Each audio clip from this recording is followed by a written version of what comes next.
So a lot of DTC brand owners that I speak with either don't have any idea where their retention revenue is actually leaking, or they don't know how to do things like offset high cost acquisition costs by improving their LTV. So what I did is I went ahead and built a tool that maps it out in one dashboard. Now, before I get into the dashboard in today's video, I just want to show, why I'm qualified to talk on the topic of increasing LTV, especially in retention marketing. So here you can see a brand that we've been working with actually for the past 5 years. Over this year, they're up 52% so far from January. We're now at March 2nd, just over $700,000. That's over $500,000 in just over 2 months.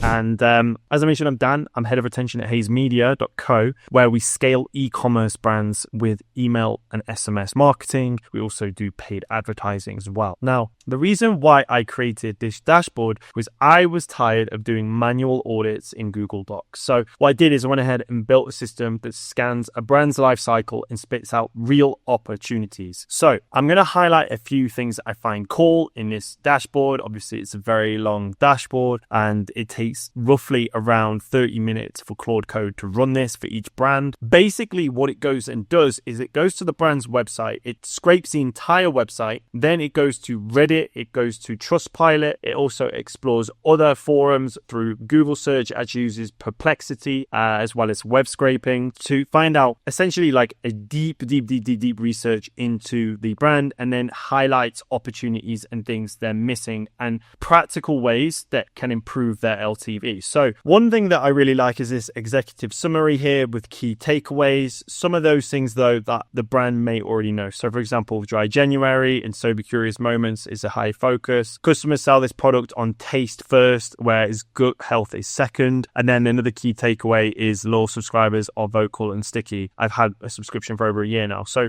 I'm doing this on a brand. This was done on a brand called Drink Hip Hop. They sell sodas, specifically kombucha sodas. And essentially it's like a healthy pop that you can drink every single day. So the key takeaways here are really cool. Also gives you like an ideal persona. It gives you sentiment and themes, again with what the main focuses are, and then sentiment distribution. So it goes on Trustpilot, have a look at the star ratings, and then shows you like, okay, what's your rough sentiment, and then looks at the common themes of those reviews. But one thing I wanted to highlight really cool here is you have a few things. This is very in depth, but I just want to highlight a few. So here we go on to email LTV strategy. So a lot of brands I speak to, like I said, they do not know how to improve their LTV. And the reason they may do this is because they want to obviously focus on buyers because they're easier to convert than non-customers, and they're also cheaper, right? So think about high CAC, which tends to be getting higher and higher, every single month now for a lot of brands. So how do you do that, right? How do you improve LTV? So the most important thing is to increase LTV within the first 30, 60 or 90 days. They are like the crucial moments for any brand, because after they buy the first time, within the first 30 days is where your brand,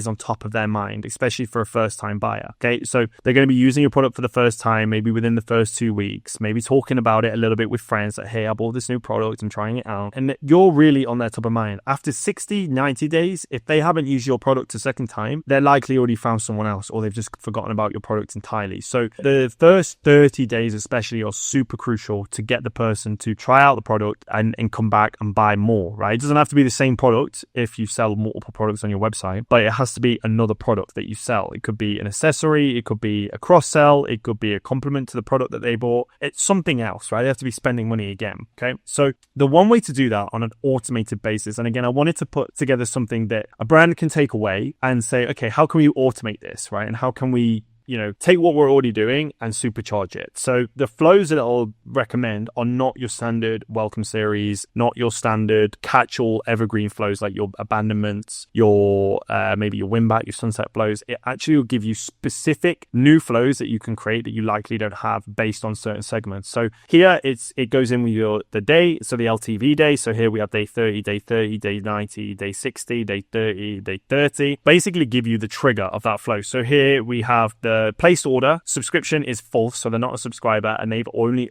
ordered once, right? So here, the idea of this flow in the first 30 days is to convert one-time buyers into subscribers within 14 days by leading with taste and variety. These are the reasons why people subscribe. And it pulls a review. And again, a lot of this is review mining, right? So if you're already doing this for your brand, this AI is doing it for you. And essentially review mines and finds, okay, why do customers keep coming back? Why are they staying for longer than a year? And one of the reasons is I get 4 different flavors in my pack every single month, meaning I never get bored. Okay. And then it'll highlight some opportunities here. And one of the things it highlighted on the website is that the subscription pitch on site leads with gut health. So a lot of it is gut health related. Now let's have a look and see. So if I wanted to go and buy the 12 cans of pumpkin spice, okay, stop up and get free shipping. Okay. Yeah. I mean, this is cool, but it doesn't say anything around subscribing. It's almost like in my mind right now, I'm thinking, okay, hey, I am buying this, a one-time purchase. Yeah, which is cool, but there's not even an option for me to turn it into a subscription. This is cool. This is interesting. It's a good way to increase LTV for sure. And that's probably something that they're trying to improve. But I think on top of that, you can pitch the subscription. Okay. Same here. No real way to subscribe, which is really interesting. So again, there's a lot of opportunities here. Again, low sugar, no sweeteners, made from real fruit, live cultures and fiber. Move over syrupy lattes. This is a pumpkin spice you didn't see coming, and then you can switch. So real fruit, it's going with the health angle, but doesn't pop out as saying taste first, right? Which is again what the research has done. And the research isn't just looking into hip hop. It's also taking into account,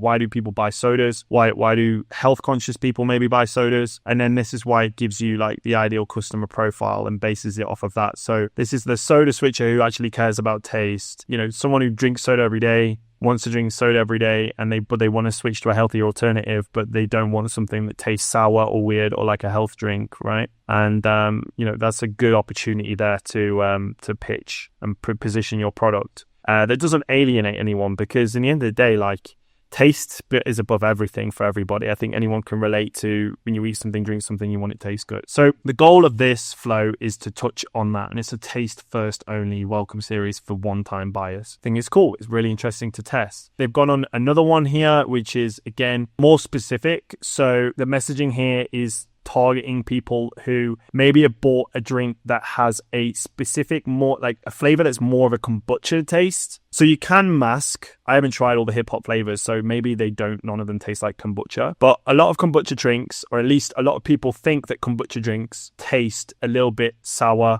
tangy, and it can put people off from buying the product again. Or sometimes if it's their first time, they'll be like, oh, I don't like it, and then they'll leave a bad review or even ask for a refund. So the goal of this flow is to reduce that, right? And saying, hey, we have other flavors, what to expect, why it tastes like this. If this isn't your flavor, then you'll find your flavor in our in our big collection. Here's an offer, to try out another one type thing. They have some really good packs as well where you can try more, like these ones here, the mixed cases, which they could even promote in that flow. Again, all with the goal to get them to reduce refund requests and negative reviews. You could even do this in an SMS sequence. It doesn't even have to be emails if you want to do that. And then another one that's interesting is the subscription skip intervention, which is around day 60. So anyone that is skipping or is less than one. So here they want to essentially address the real reason behind skipping. Okay, so this is after they skip. Yeah, okay, got it. So immediately after they skip, they get an email saying they check each month that you wish to go ahead, and you can also skip or add specials to your delivery. So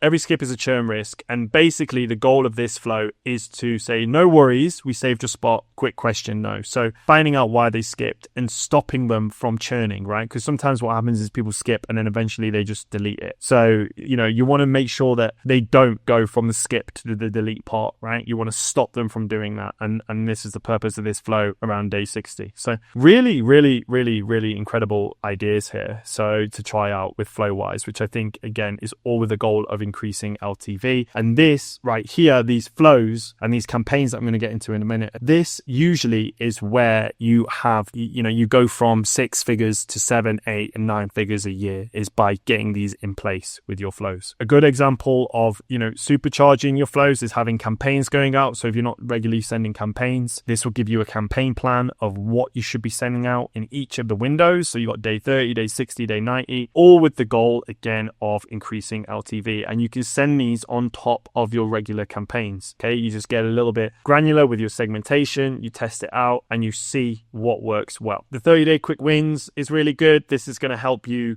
focus and prioritize what should we start first. Okay, and then some even our bonuses, I like to call them, where you can try out some new ads based on the research, or you could give this to your ads team, whether it's in the same agency or a different agency, and say, hey, this is a research we pulled for retention. Do you think any of this would work on ads? And they can then take it and then run with it as well. And then what I like about this subject line formula bank, again, I know subject lines aren't really important. I think people think they're not important, but they are, right? I think that's the thing with subject lines. I think people just put, no, whatever. Now, what I wanted to do is not give you subject lines because I think that's too easy and all subject lines are starting to look the same now. I think the best thing to do is give you a formula bank. So here is a formula bank that's specifically designed for the brand that it's audited and researched on. So really cool dashboard. Again, I spent the past week building this with Claude Code. It's getting optimized. It's not finished, obviously. However, right now, I can't give this away publicly because it does cost me to run this. However, I am testing it with a few brands. So if you are a DTC founder and you want me to run this for your, on your back end, please just comment retention either on this LinkedIn post or YouTube video, wherever you find this, and I'll send you a DM. Otherwise, you can click the link in the bio on YouTube or on my LinkedIn profile and book a call to have a free audit. So yeah, I'll see you there. See you in the next one. Bye for now.